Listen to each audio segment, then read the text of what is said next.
मैं सुचरिता कुकरेती बहुत बहुत स्वागत करती हूँ आपका क्या बोले बिहार में। आज हम पहुंचे हैं सीतामढ़ी, सीता मैया की जन्मस्थली। यहाँ पर सीता मैया की अग्नि परीक्षा में वो तो निष्पाप और निर्दोष उबर कर सामने आई, लेकिन यहाँ सीतामढ़ी की जो राजनीतिक अग्नि परीक्षा में कौन पास होगा कौन फेल होगा ये हम जानेंगे यहीं सीतामढ़ी के लोगों से, उनके प्रतिनिधियों से।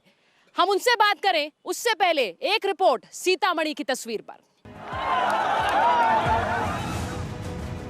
कभी आरजेडी के गढ़ रहे सीतामढ़ी जिले में पिछले बार बीजेपी और जेडीयू के गठबंधन की एक तरफा जीत हुई थी, लेकिन लालू नीतीश के साथ आने के बाद सीतामढ़ी की सियासी तस्वीर पूरी तरह बदल चुकी है। जिले में कुल 8 विधानसभा सीट हैं। 2010 के विधानसभा चुनाव में यहां बीजेपी को 4 सीट मिली थी, जेडीयू को भी 4 सीट मिली थी। एलजेपी और आरजेडी का खाता तक नहीं खुला था। लोकसभा चुनाव में बीजेपी और जेडीयू अलग अलग हो गई। जेडीयू से अलग होने के बावजूद बीजेपी और उसके सहयोगी दलों का दबदबा कायम रहा। 2014 के लोकसभा चुनाव में आरएलएसपी को यहां सभी 8 सीटों पर बढ़त मिली थी। आरएलएसपी के राम कुमार शर्मा सीतामढ़ी के सांसद हैं। आरजेडी के लिए सीतामढ़ी की लड़ाई बेहद अहम है, क्योंकि पिछला चुनाव हार चुके पार्टी के प्रदेश अध्यक्ष रामचंद्र पूर्वे यहीं से चुनाव लड़ रहे हैं। इस जिले में भगवान राम की पत्नी सीता का जन्म हुआ था, लेकिन अभी तक पर्यटक स्थल का दर्जा नहीं मिला है। तो सीतामढ़ी की इस धरती से हम आपके लिए लाए हैं क्या बोले बिहार। कुछ खास मेहमान हैं, उनसे आपका परिचय करा देती हूँ। हमारे साथ जेडीयू की नेता और मंत्री डॉक्टर रंजू गीता हैं, साथ ही साथ बीजेपी से हमारे साथ मोतीलाल प्रसाद हैं और आरजेडी से हमारे साथ हैं सीताराम यादव साहब। बहुत बहुत स्वागत है आप तीनों का। रंजू जी, मेरा पहला सवाल आपसे है, लोकसभा चुनावों में यहाँ पर रालोसपा का 45% वोट शेयर रहा, जेडीयू आरजेडी का मिलाकर 40%। तो क्या लग रहा है आपको, खतरे की घंटी तो नहीं है आप लोगों के लिए? नहीं, मैं सबसे पहले आपके माध्यम से, इस चैनल के माध्यम से पूरे बिहार की जनता को प्रणाम करती हूँ, नमस्कार करती हूँ, आदाब करती हूँ और सलाम करती हूँ। और एक अपील भी करती हूँ कि हर जगह से महागठबंधन के उम्मीदवार को जिताकर भेजे, ताकि जो विदेश घूमने वाले और बिहार घूमने वाले प्रधानमंत्री को जवाब दे। रंजू जी, जनता सब देखती है, बहुत इंतजार कराया आपने इन्हें धूप में, मुझे भी, और मंत्री इतना इंतजार कराए तो चुनाव में कहीं उसका परिणाम ना सामने आए। मैं विरासत की राजनीति नहीं कर रही हूँ, मैं ये नहीं काज करता हूँ कि मेरी ताकत यही है, मेरी पूंजी यही है, मेरी नौकरी, मेरी ठेकेदारी यही है, मेरे कार्यकर्ता साथी, मैं इनके साथ सुबह से लेकर रात तक रहती हूँ और यही मेरी ताकत है। मोतीलाल जी, यहाँ से आप रालोसपा के सांसद हैं, आपके सहयोगी दल के सांसद हैं, लेकिन तब से तो बहुत पानी बह गया गंगा में, आपको लग रहा है वो लहर बरकरार है? बिल्कुल, मैं तो ये मानता हूँ कि उससे ज़्यादा लहर है इस बार।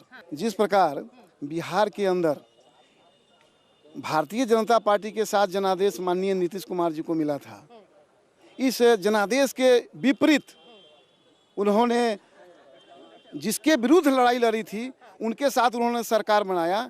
इसका एक बहुत बड़ा गुस्सा है लोगों के मन में। ये गुस्सा क्या आपको भारी पड़ सकता है सीताराम जी, क्योंकि जिनके खिलाफ आप 10 साल खड़े रहे आज उन्हीं के साथ गठबंधन में है, लोग समझ नहीं पा रहे हैं क्यों? हमारा जो गठबंधन है इतना मजबूत है कि पूरे राज्य में 2/3 बहुमत से नीतीश कुमार के नेतृत्व में लालू यादव के नेतृत्व में सरकार बनने जा रही है। ये संदेश लोग समझ नहीं पा रहे हैं। मैं पहले लोगों से पूछती हूँ, सीता मैया की इस धरती पर आरजेडी जेडीयू का ये भरत मिलाप आपको समझ आ रहा है? समझ आ रहा है? रुकिए, सवाल ये पूछना चाहता हूँ कि एक इनकम्बेंट मुख्यमंत्री अपने काम का हिसाब बेहतर दे तो ज़्यादा अच्छा होगा, रेदर देन प्रधानमंत्री के 15 महीने के कार्य की समीक्षा करें। तो मुझे यहाँ सड़क चाहिए, अच्छे अस्पताल चाहिए। ठीक है, सड़क चाहिए, अच्छे अस्पताल चाहिए और उनको लेकर समस्याएं बरकरार हैं, उनका जवाब? ये बिल्कुल सरासर गलत है। जिनके आंख सही में निश्चित रूप से दिखाई दे रहा है, बिहार का विकास हुआ है। मैं जिस विधानसभा क्षेत्र से आई हूँ, स्वास्थ्य के मामला जहाँ पीएससी है वहाँ मैंने तीनों बाजपट्टी, नानपुर, बोखड़ा में सीएससी सामुदायिक स्वास्थ्य केंद्र भवन का निर्माण है और वहाँ आज भी मरीजों का देखभाल अच्छे तरीके से अगर विकास हुआ है तो उसमें भागीदारी तो बीजेपी की भी होगी ना, आप दोनों की मिलीजुली सरकार। मिलीजुली सरकार में जिसकी भागीदारी हो वो किसके नेतृत्व में चुनाव हुआ था? मतलब मुख्यमंत्री काम करते हैं, बाकी सब कोई काम नहीं करते, बाकी विधायक काम नहीं करते हैं। कोई नहीं करता। आपने भी काम नहीं किया। मुख्यमंत्री काम करते आपने भी काम नहीं किया, विधायक तो आप भी हैं। मुख्य अब जब श्रेय लेने की बारी आ रही है तो मुझे ऐसा लग रहा है कि हर कोई एक दूसरे के सामने खड़ा हो जा रहा है। नहीं तो सत्य से कौन इनकार कर सकता है। जब जंगल राज को हटाने के लिए हम लोग इकट्ठे हुए थे और उसके बाद हम लोग बिहार में सरकार बनाई तो सरकार ने काम किया और लगातार 7 साल काम किया और उसके कारण बिहार में सरकार ने काम किया तो नीतीश कुमार ने भी काम किया, हम उसमें साझेदार थे। नहीं तो एक बार कह दीजिए ना सर कि नीतीश कुमार ने काम किया, उसमें हर्ज गया है। ये संभव कैसे? आज नीतीश कुमार जी कहाँ काम कर पा रहे हैं? अच्छा, सरकार ने काम किया लेकिन नीतीश कुमार ने काम नहीं किया, ये समझ में नहीं आती है मेरे बात। अब ये जो बात हो रही है कि जंगल राज की बात हो रही है, आप दोनों के साथ आने की बात हो रही है, ये संदेश क्या दे रहा है जनता को? इन्होंने जो कहा जंगल राज को हटाने के लिए, लालू यादव ने गरीब दबे कुचले को जंगल से जगह पर लाने का काम किया, तभी कह रहे जंगल राज है। मुझे ये बताइए, जो घर से पहले लोग गरीबों को, पिछड़े दलित अल्पसंख्यकों को गांव से ब्लॉक तक नहीं जाने देता था, उसको ताकत देकर जंग ऊपर लाने का काम किया, इसीलिए ये लोग कहले जंगल। आप लोग जिसके खिलाफ थे 10 साल, जिसके खिलाफ आपने बोलकर राजनीति की जेडीयू ने, आज उनके साथ है तो संदेश क्या है आपका? वोटर कैसे एक वोट से रामविलास पासवान जी बीजेपी की सरकार गिराने वाले वो साथ चले गए, वो बहुत अच्छे हो गए। तो मैं चाहती हूँ कि आप बीजेपी के लोग अपना मुख्यमंत्री पद का चेहरा सामने लाए और तब बिहार में चेहरा सामने नहीं है, ये बड़ी समस्या है एक बीजेपी और एनडीए के सामने। सवाल लेंगे, सवाल कौन पूछेगा? 1970 में सीतामढ़ी जिला बना, 15 वर्ष लालू जी थे और 10 वर्ष से ये लोग 6 वर्ष गठबंधन में रहे और बाकी मानी फिर आए नीतीश कुमार जी आए, लेकिन अब तक सीतामढ़ी को जिला का दर्जा नहीं मिला। कौन जिम्मेवार है? सीतामढ़ी को अगर दर्जा नहीं मिला तो उसकी जिम्मेदारी किसकी? हम तो महज 7 साल सत्ता में साझेदार रहे, बाकी समय में तो यही लोग रहे हैं। कांग्रेस के लोग रहे हैं 40 वर्ष, 15 साल आरजेडी के लोग रहे हैं और फिर नीतीश कुमार के अगुवाई में भी सरकार चल रही है। और ये ज्यादा जिम्मेवार सरकार तो आपकी भी है ना, बिहार में आपकी थी, आपके साथ जेडीयू के साथ मिलकर सरकार आपने भी चलाई। जिम्मेवारी किसकी थी जी? हम तो उसमें पार्टनर थे। अच्छा, पार्टनर थे तो जिम्मेदारी खत्म हो गई, सवाल समस्याएं क्या है सीतामढ़ी की बताइए, कौन पूछेगा? सीतामढ़ी में 2-2.5 साल गठबंधन टूटने के बाद यहाँ हत्या का दौर जंगल राज की तरीके से फैल गया है। शहर में क्राइम काफी बढ़ गया है, हत्या अपहरण का उद्योग बढ़ गया है। यहाँ सीतामढ़ी में 21% मुसलमान आबादी है, वो जिसके साथ जाएगी सत्ता का ऊँट उसी को करवट बैठेगा, क्या लग रहा है? नहीं, ऐसा नहीं है। सरकार हम लोग ही बनाएंगे और अल्पसंख्यकों का झुकाव मेरे तरफ भी है, क्योंकि वो भी बिहार में रहते हैं और उन पर सर्दी गर्मी का असर उन पर भी पड़ता है। आरोप लगते हैं पार्टियों पर कि ध्रुवीकरण करके वोट ले रहे हैं, लेकिन क्या किया किसने ये कोई नहीं बता पाता है। ध्रुवीकरण का प्रयास दूसरे साइड से जरूर हो रहा है, आपकी तरफ से नहीं, लेकिन हमारा पूरा विश्वास है कि बिहार विकास चाहता है और सबको ही चाहता है, उसका असर सब लोगों पर है। समस्याएं मैं सीतामढ़ी जिला के रीगा चीनी मिल के बगल का हूँ। मैडम ने कही हुई थी कि जुलाई 14 तक गन्ना किसानों का भुगतान हो जाएगा। क्या हकीकत अभी तक नहीं हुआ है? किसान बदहाली से मर रहा है और फिर अगला सीजन आ गया, अभी तक भुगतान में जवाब दिया आपने सुना? नहीं, जवाब से संतुष्ट नहीं। वो जवाब से संतुष्ट नहीं है। तारीख क्यों दी अगर नहीं पैसे दे सकते थे? वो उसके पेमेंट शुरू हैं और हमारे शुरू हो गई है, पेमेंट शुरू हो गई है, शुरू है। यहाँ ब्रांडेड लोग आए गए हैं बिहार, ये बीजेपी नहीं शुरू हुई, किसी को शुरू है। वो पर डे का मैं चार्ट दे देती हूँ। वो कह रही है कि पेमेंट शुरू है। किसान मर रहा है, बच्चे उसके बीमार है, उसके खाने के बिहार नहीं है उसके पास है, उसको कह रहा है कि नहीं मिल रहा पेमेंट, नया सीजन आ गया, शुरू हो गया।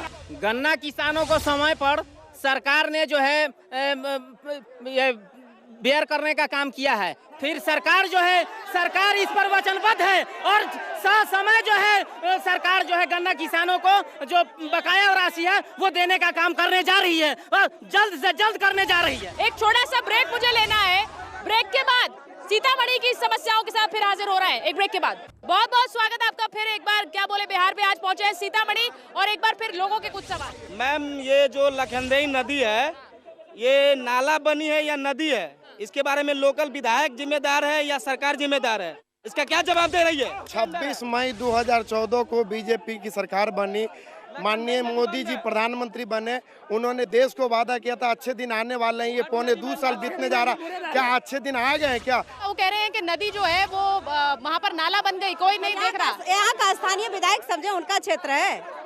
ये आम जनता नहीं समझती है, वो चाहती है कि आप कोई हल निकालें। इस 18 महीने में हम लोग जानना चाहते हैं माननीय प्रधानमंत्री जी से कि कहाँ गए वो अच्छे दिन। मैडम मंत्री बनी तो हम लोग के अंदर एक उम्मीद जगा कि हम लोग का विकास होगा, गन्ना का पेमेंट किया जाएगा, किसान खुशहाली आएगा, लेकिन आज तक गन्ना का किसान का पेमेंट नहीं हुआ। ये सवाल मंत्री है, ये तो केंद्र और राज्य दोनों के लिए है ना, ये सवाल तो दोनों के लिए है। चुनाव में जो वादा करते हैं वो जुमलेबाज है, अपने वादा से पिछड़ने वाले को वोट नहीं मिलेगा, यहाँ महागठबंधन को वोट मिलेगा। बहुत बड़ी बात है कि जो चुनाव के समय वादा करते हैं और उन पर खरा नहीं उतरते हैं उनको वोट नहीं मिलेगा। सवाल लूंगी, कौन पूछेगा? महागठबंधन से हम जानना चाहते हैं, 40 वर्ष कांग्रेस का शासन रहा, 15 वर्ष बड़े भैया का शासन रहा, 10 वर्ष छोटे भैया का शासन रहा, अब गरीबी कब दूर होगा? गठबंधन को 40 साल का शासन कुल मिलाकर, लेकिन अभी तक लोग कह रहे हैं गरीबी नहीं गई है। हमारा जो महागठबंधन है जिसके बारे में पूछ रही है, गरीबी नहीं गया है, शायद इनको मालूम नहीं है।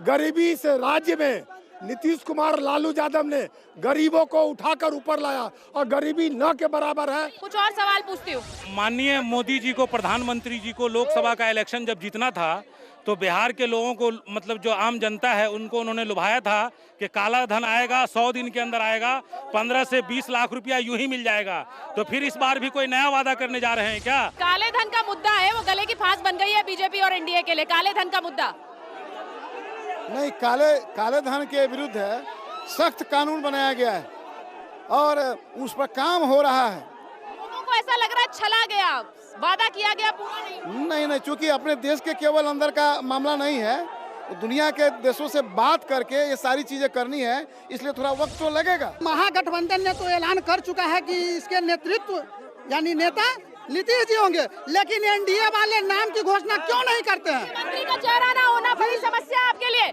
मुख्यमंत्री का चेहरा क्यों नहीं देते? भारत के अंदर ऐसे कई प्रदेश हैं जहां हमारी पार्टी ने बिना किसी का नाम मुख्यमंत्री के रूप में घोषित किए हुए चुनाव लड़ा है। दिल्ली में दिया आपने? हमें दिल्ली में हमने नहीं दिया। नहीं दिया। किरण बेदी क्या थी? लेकिन कई किरण बेदी कौन थी? ठीक है, वो तो रणनीति का हिस्सा है।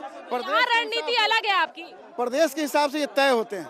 बिहार में हमने तय नहीं, ये समस्या है क्योंकि हर जगह ये सवाल पूछा जा रहा है। नरेंद्र मोदी जी ने कहा था कि भ्रष्टाचार को हम समाप्त करेंगे, काला धन वापस लाएंगे, 15 लाख रुपया सभी के अकाउंट्स में डालेंगे, नौजवानों को रोजगार देंगे और महंगाई पर रोक लगाएंगे। आज गरीब के थाली से दाल खत्म हो गया, दाल 200 रुपये किलो, दाल 200 रुपये किलो है, दाल 200 रुपये किलो, प्याज ने रुला दिया। जैसा एक सीतामढ़ी की जनता में से एक व्यक्ति ने कहा, वादे हर कोई करता है लेकिन उन वादों को निभाता नहीं है। जो वादों को निभाए वही जनप्रतिनिधि होगा, उसी को वोट मिलेगा। बहुत जरूरी है कि यहाँ से जो लोग चुनाव लड़ रहे हैं वो इस बात को समझे। सीतामढ़ी से क्या बोले बिहार में फिलहाल इतना ही। बहुत बहुत धन्यवाद आप सबका।